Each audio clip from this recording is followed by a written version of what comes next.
So welcome to the Advisory Board Insights. I have the honour of having Chris Eldridge with me today from For Impact. Welcome, Chris. Good morning and thank you. Chris, it's terrific that you've had an advisory board for a long period of time. It'd be great to share your insights around that. But maybe first of all, if you can just share a bit about your story, that'd be terrific.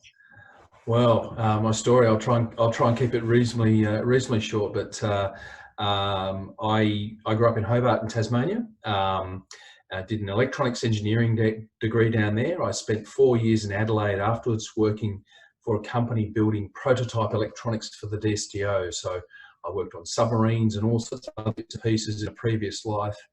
And I came to Queensland in the end of 1996 when Boeing relocated its headquarters to Brisbane. I thought I would actually only be in Queensland for a couple of years and end up somewhere else. But here I am 23 years later, now been in Queensland as long as I spent growing up in Tasmania. So I'm not sure what that makes me. You know, it's been great. Queensland's been very good to me in terms of opportunity. I've gone through a couple of career bits and pieces, moving from technical delivery roles, if you like, towards more the business leadership, sales type things. So learned a lot of lessons along the way, some good, some bad. We started For Impact as a business in 2005. And so we've been going 14 years now. So lots of ups and downs and the journey, and you know, working out what it is our point of difference and where we can play in the market and make an impact. You know, not just for financially, but also make an impact in for our people, for our clients, and for our community around us. Fantastic. So you've been in business for how long with For Impact?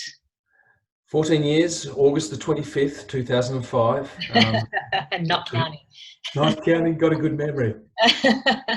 So I guess you've been in business for a long time, and then you decided to establish an advisory board. Can you just talk us through why you made that decision and what that experience has been like for you, Chris? Yeah, I think the thing for us is that, and I've alluded to some ups and downs in the business, and we'd been we'd grown quite quickly, and you know, you get a bit of success and sometimes you believe your own rubbish, if that makes sense. And there was a change in the market 7 or 8 years ago, which really took the business backwards, if you like, impacted us quite a lot. And we rebuilt from that, but we kept on hitting a threshold around the $30 million turnover mark that we couldn't get past. And so we got introduced to yourself to look at the advisory board process and kind of going through that assessment of where we are and where the common gaps were. It gave us an awareness, I think, that perhaps if we kept just doing the things the same way, we were going to get the same result. So we looked at the advisory board because really we wanted to grow it. I'm a great believer. I've held on to 14 years that this business can be something different, and we weren't quite realising our potential. So we needed to look at it differently. And so we put in place an advisory board some time ago to help us with that, to help us with the growth. And so we're growing, which is really good. And some of that is directly attributable to the advisory board. Some of that's just direct is also how we look at ourselves and look at our business.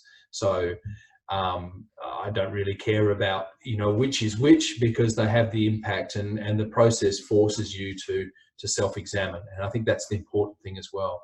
So, you know, we're back on a path of journey, and hopefully, you know, a bit better prepared this time round for growth, and not believing our own stories, but, you know, testing that. And the advisory board process is going to be very valuable for that. Some external people. Our particular advisory board has no one from our industry, which is a strength, I think. It's potential weakness as well, but some people who could help us to look at things differently and say, well, this is the process of business. Have you thought about this? Have you thought about that? And get us asking the right questions of ourselves. Yeah, and it's interesting when you've been successful in business, $30 million business. It's hat off to you, Chris, and then still wanting to grow. Taking on advice from external advisors is a big leap for some people. So do you have any tips for business owners out there like you? Yeah, I think I got a piece of advice when I started, when we started this business, and I've held on to it, and I have to reflect on it myself, because we all get trapped a little bit. And the advice was that ego in business is toxic, and it's as simple and as hard as that. And so it's about being able to say, well, what am I doing this for? Is this about me, or is this about the business? And I think the corollary to that is, in business, as you grow, and we all hear the stories of the super successful people who do it all, the Elon Musks of the world, but ultimately, I think for most of us, you have to make a choice. Do you want control, or do you want wealth? And you probably can't get both. So if you want to control everything that goes on, that's fine, but you got yourself a job. If you want a business that gives you the rewards as a business owner and a shareholder, you need to be prepared to give up that control, or large parts of it, to other people who can help grow it beyond what you could. And then you get the opportunity to hopefully get some of the benefits from a wealth perspective. But as soon as you hang on to getting both, you're going to struggle. Yeah, it's good advice, and I guess you've been at the receiving end on an advisory board table. What tips do you have for the advisors in the advisory community, Chris? I think the main one, especially depending on the size of the business that you're advising, is that it can get very easy to get trapped in advice that makes sense logically and pragmatically, but understand where a business is at and the challenges it has in terms of growing, access to capital, cash flow, etc. Sometimes businesses just can't afford to implement the things that make total business sense. So you have to have ways to say, well, okay, how can we bootstrap our way around that? What if we did this one, would that release, we might have to do something completely different and to the side to release enough capital to solve the problem we're really trying to solve. Mm-hmm. So, and I think, if you come from a big corporate environment, there's kind of an assumption that there's funding and capacity to do these things.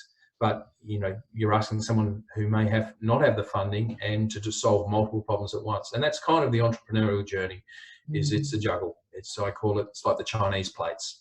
Yeah. It's interesting. It's got to be practical, and I hear it often from business owners when we put together advisory boards for them that they want to be understood, not judged by their advisors.